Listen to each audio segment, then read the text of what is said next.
Hello everyone. Good day to you. So my name is Khushi and I am working as a lead data scientist in a fintech startup called as Ecofy. And today I'm going to talk about a technology which is making waves in the field of artificial intelligence called as SONAR embeddings, which is a short form of sentence level multimodal language agnostic representations. And this is not just another translation model that we come across on an everyday basis like BERT or Roberta. It is basically an essential evolution to the journey of machine translation, and that gives rise to a breakthrough in communication by breaking language barriers, which essentially means that it changes how machine understands languages and meanings. So for this session, I'm going to cover below components that will help you all understand the significance of this invention. So my agenda follows the SONAR introduction, then practical implications of SONAR. Then we also go through some basics on sentence embeddings and standard machine translations that will be essentially based on transformer models. Then we will deep dive into SONAR and its steps for creating the embeddings. There are two steps that I will touch base on.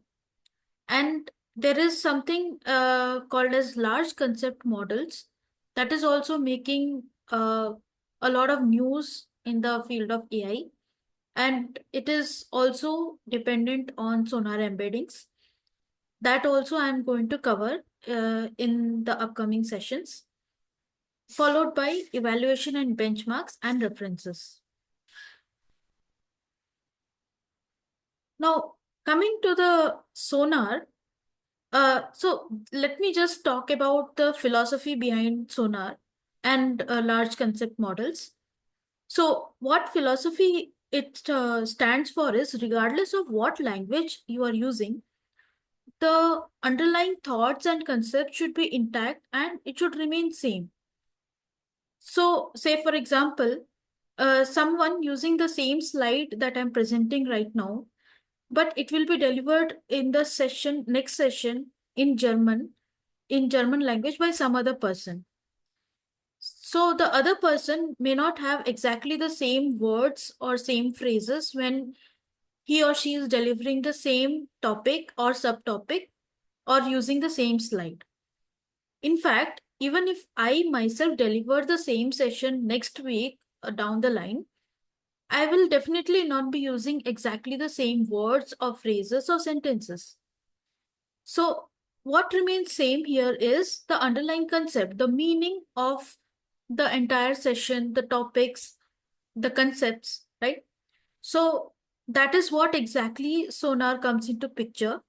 Sonar embeddings that is prioritizing on preserving the meaning or the essence of the sentence rather than just word to word translation like we come across like Google translates, just translating without prioritizing the meaning, the capture of the meaning or the concept.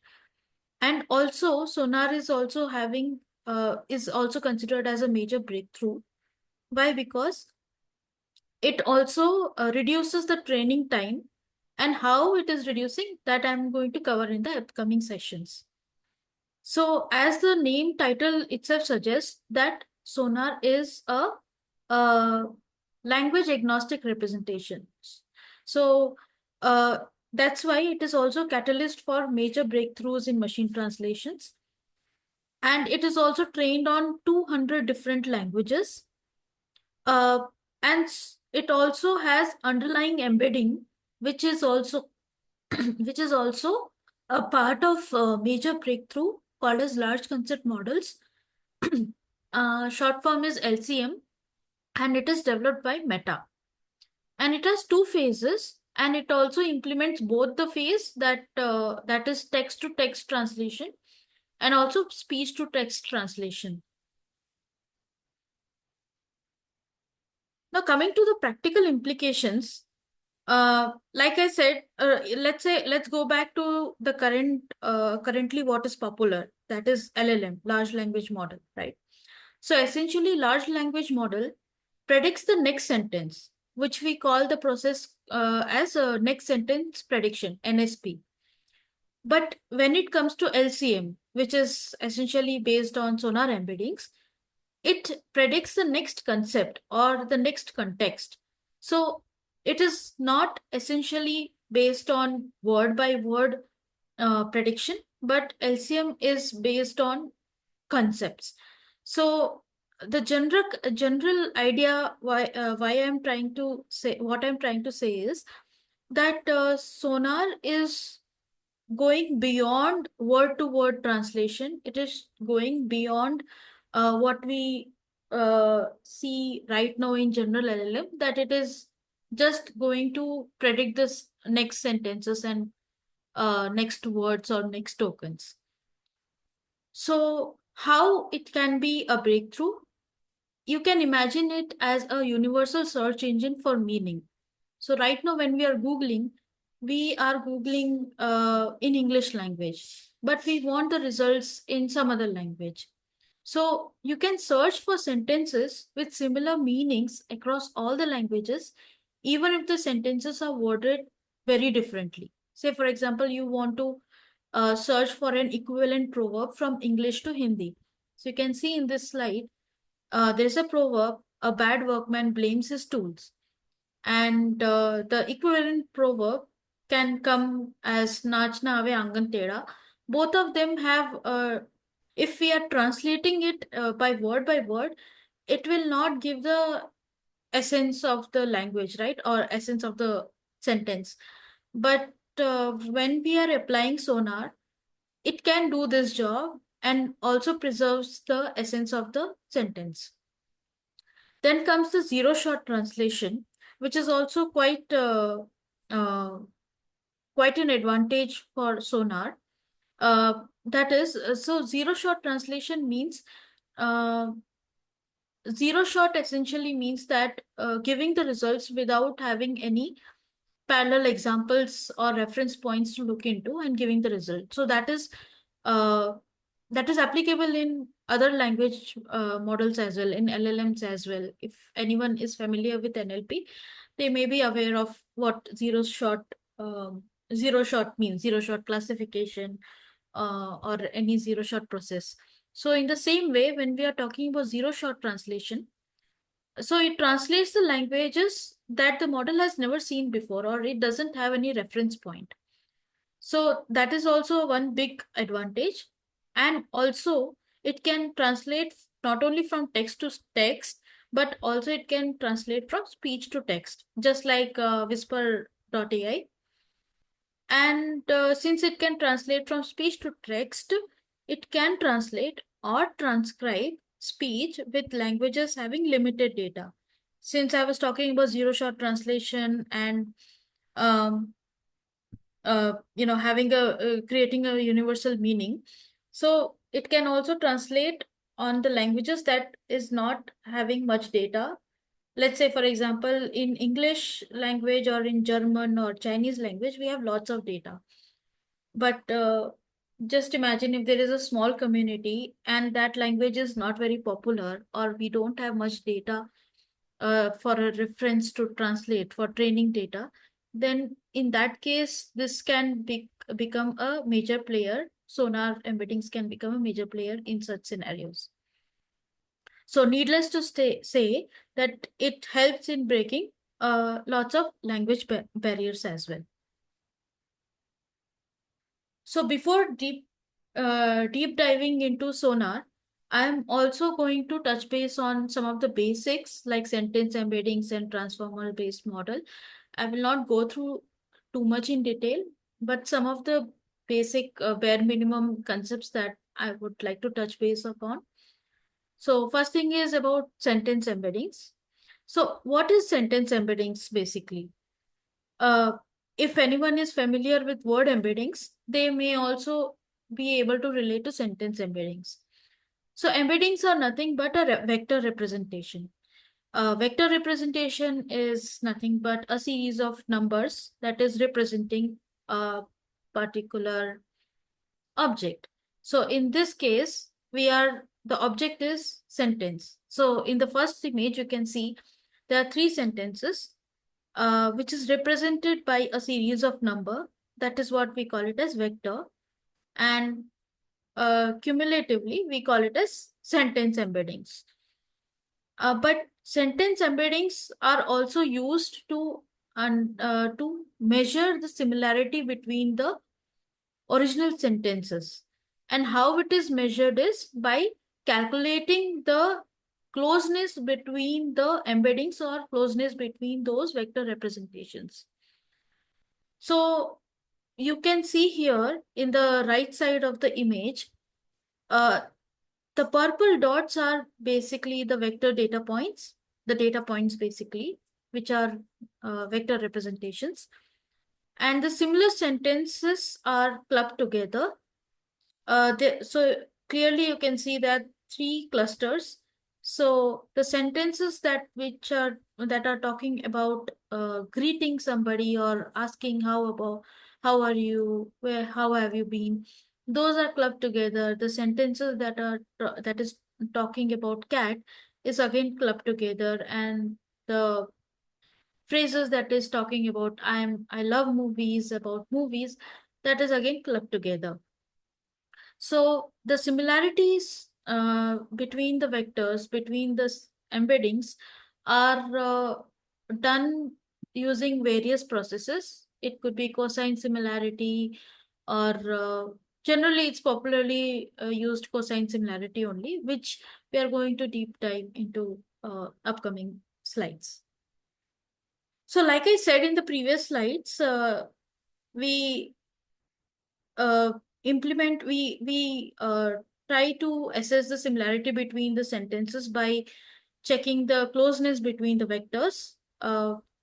In the same way, we can also measure the similarity between the sentences uh, that is having a multiple language. So here in this slide, you can see that it is a multilingual model. If in that sense, if we want to understand the sentence embedding and its closeness, so it's if the sentences are about bear, but it's of having a different language, it is again clubbed together. Similarly, we can see football. The sentences are again clubbed together, apple or sky.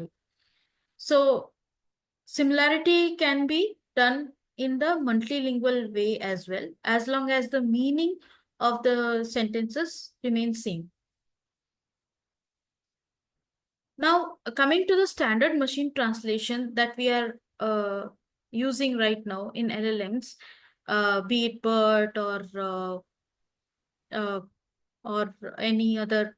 BERT is actually encoder-based model, but when we talk about other transformer-based model, uh, encoder and decoder essentially. So that's where the model is used for machine translation. So essentially, it is based on transformer-based models. And when it comes to translations, so there are three types of transformers that is used in industry. One is encoder only, another one is decoder only, and third one is encoder and decoder. In machine translation, we are using encoder and decoder model for translating. And underlying function on translation is, since it's transformer based, it is used using tokens that is again inherently based on cross self attention model.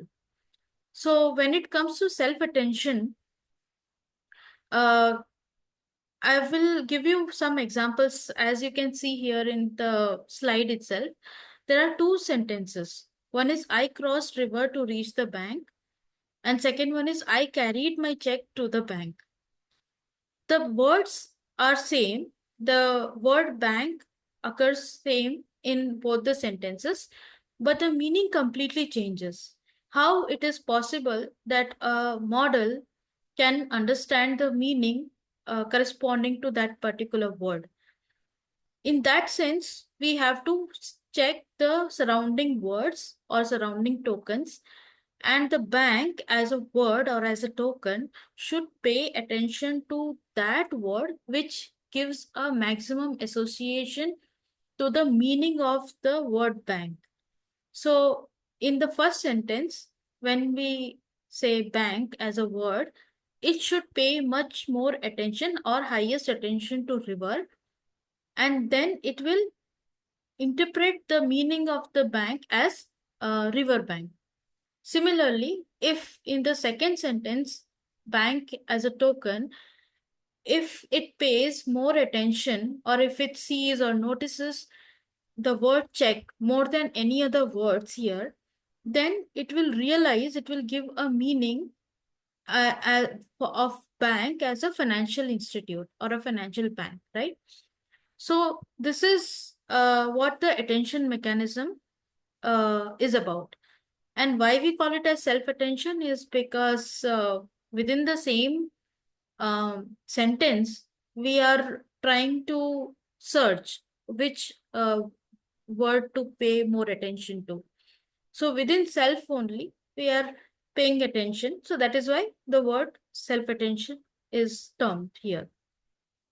You can see here in the right side of the image, transformer, encoder and decoder is there.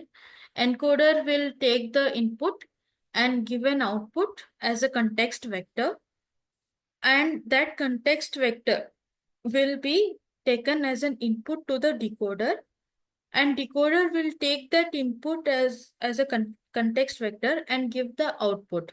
That is nothing but a translated output.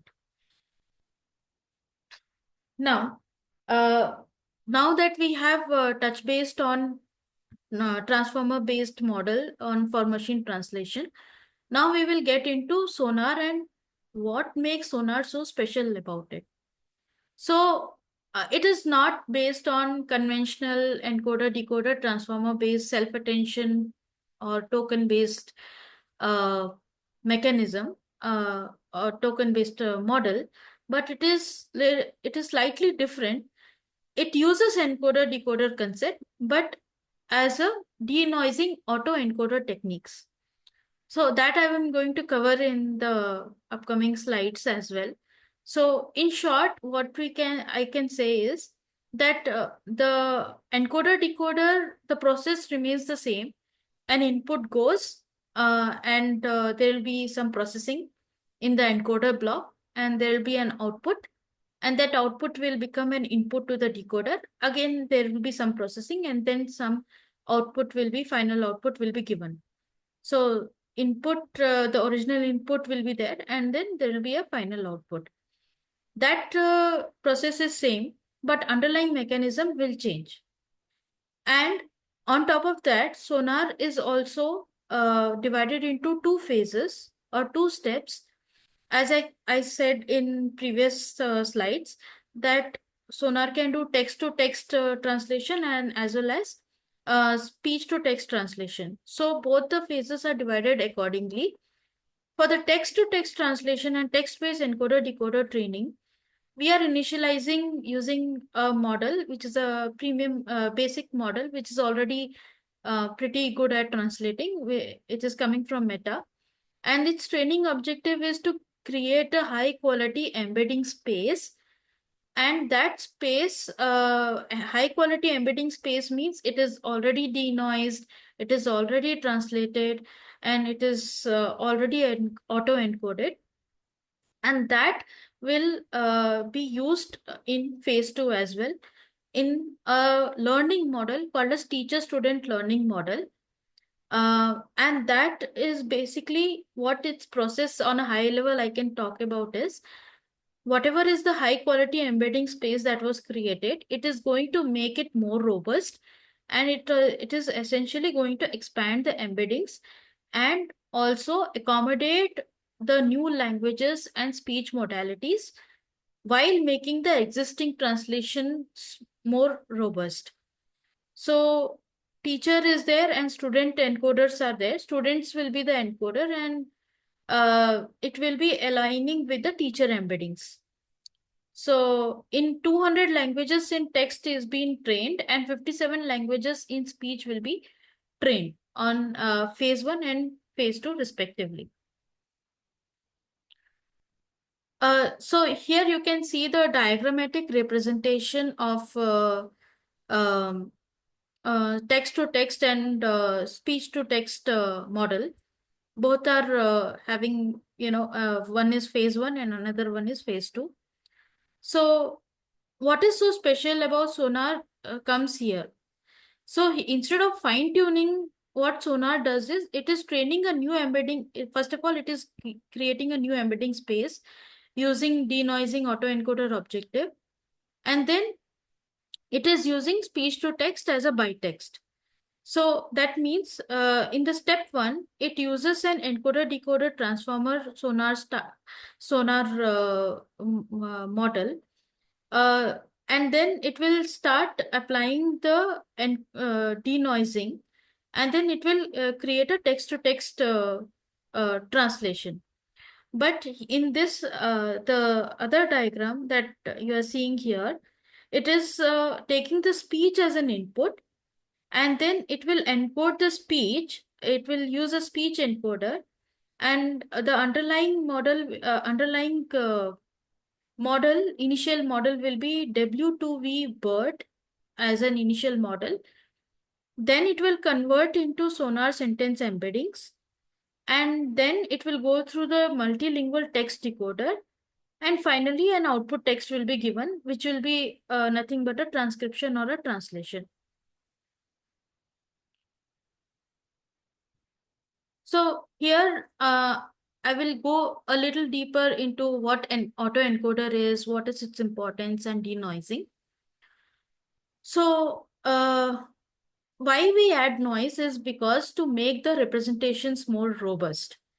That is being done deliberately, and it is a job of autoencoder to remove the noise and give a clearer output. So noise can be in multiple ways. It can be, let's say, adding uh, missing characters, missing tokens, missing words, or it can be adding something unwanted characters. It can be anything like spelling errors or paraphrasing.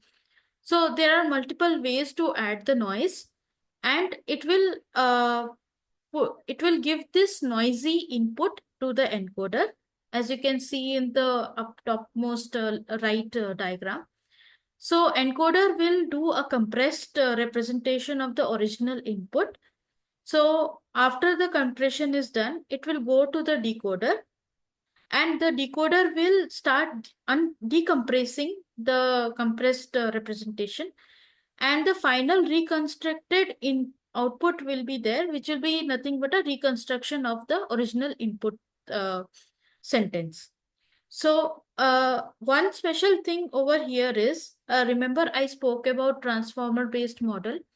Transformer based model in machine translation are sequence to sequence based machine translation. But the vectors that are presented here after the encoding as an output will not be fixed. But here it will extract a single fixed sentence embedding, that is 1024 dimension vector after encoding. So this is very specific to this sonar model only. And finally, it will go as an input to the decoder, and it will process like, it will not process like token by token in an auto-regressive traditional manner, but it will just reconstruct it or translate it using the compressed embedding. So to visualize it, you can see here like something like a corrupted image and predicted image. You can replace it with the corrupted text or a corrupted sentences and a predicted sentences. For visualization, I purposefully put the image here. You can see the images are pretty noisy, low resolution. It's not clear. But once it goes from the autoencoder to autoencoder, from encoder to decoder, it will be pretty much clear and then denoised. You can imagine the similar process happening in the sentences as well. So now coming to the phase two, which is quite interesting, and I really liked reading this part of the entire sonar concepts, which is teacher student architecture. So here, what is happening is, like I said, so teacher student is learning.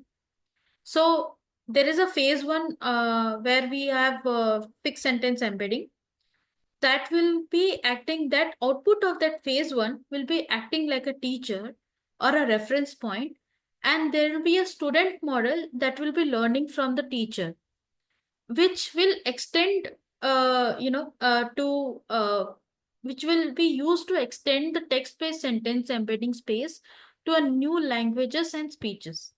So uh, right now, essentially phase two, what we do is, in a simpler word, if I want to rephrase it, student will learn how to learn and translate rather than just memorizing or just understanding what to translate and then just translating it. And that is how the essence of the uh, paragraphs are captured here, uh, because student will give take the reference point of a teacher.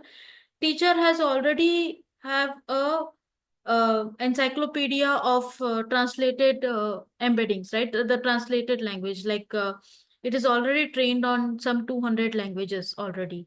So let's say, for example, if teacher model is trained on 10 languages, so in phase two, the student will, start learning on already existing 10 languages, making it more robust, and also add five more languages on top of it by understanding how the teacher is translating these languages from one language to another language. And how we are achieving it is, we call it as by text concept, by text training data, which is nothing but a parallel sentences that aligns new language embeddings with the pre-existing ones. That's what we call it as by text. And here we are not talking about traditionally applied fine tuning. That is the biggest advantage here, that fine tuning will take lot of resources and lot of time, and we have to do it pretty much from the scratch, right? But in this case, that is specially avoided, and that traditional way of fine tuning is not done. So it's pretty efficient, in short. So Sonar introduces a more robust training approach by combining multiple objectives like translation, denoising, auto-encoding, cross-lingual alignment, etc., and making the translation uh, a pretty a pretty it makes a pretty good job in translation, basically. So yeah, I spoke about phase one and phase two. So let's just talk about what are large concept models. I'm sure a lot of you must have heard about large concept model. We call it as LCM. And LCM, in the LCM architecture, the underlying is no doubt, undoubtedly, Sonar, which is used to encode the each sentence, or we call it as concept, in a sequence, and the model then learns to predict the next concept in this embedding space. So because Sonar embeddings are already worked across 200 languages, including the speech, so LCM can better reason and generate at the level of sentence meaning without trying itself uh, to translate from one language to another language. So it basically unifies text and speech in shared embedding space, and it is scalable and extendable because of the way it is trained, and it also enables cross-model search and translation. So now coming to the evaluation and the benchmarking. The evaluation metrics in text to text, that is phase one, is used using cross similarity. XSIM here stands for cross similarity. And there are two ways of doing the metrics. There are two evaluation metrics here. The XIM basically evaluates how well a sonar embedding aligns sentence across the languages based on semantic similarity. That is pretty straightforward. And needless to say, lower error rate is obviously better. But there is a harder way to learn that is used when we are using XIM plus plus. So it is more robust because it deliberately adds hard negative, like adds more noise, it changes entities, number replacements, etc. So if this using this evaluation metrics, we also check how robust a particular model is. So in the right side, you can see right side down diagram here. We have seen the benchmark here. So there are already standard established model like Laser 3 and LAPSC. So Sonar does a pretty good job here. And when we are actually using XIM plus plus error, it is doing a decent job here again. So when it comes to speech to text, uh, here it's doing even more better than the previous benchmarks. It is using two evaluation metrics. First one measures the similarity between the generated transcription and the reference transcript. And the second one, that is BERT score, measures semantic evaluation metric. Higher of like anything that is closer to one is ideal. So you can see the benchmarking for the both the types of the evaluation under the both the types of evaluation metric. In the model one, first evaluation metric, uh, compared to other languages, it is other models. It is doing a decent job. And when it comes to the second evaluation metrics, uh, again, it is doing a pretty great job. You can see in English, it is uh, like it's giving a good benchmark over here, right? It's competing with already established models. So it's doing, although it's not going that higher, but it is still competing enough to, get um, enough attention from the already established models. And one more implication that I want to add here is Whisper is already established and it is already trained extensively. But even with low training, it is still competing. It's giving a pretty equivalent match. It's quite competitive. So that is something to look upon. So, challenges, what we come across, the possible challenges as we could see in the previous slides as well. It may not match up to the translation with lot of existing data. Say, for example, in Whisper AI, there will be lot of existing data in some languages, say German or Mandarin.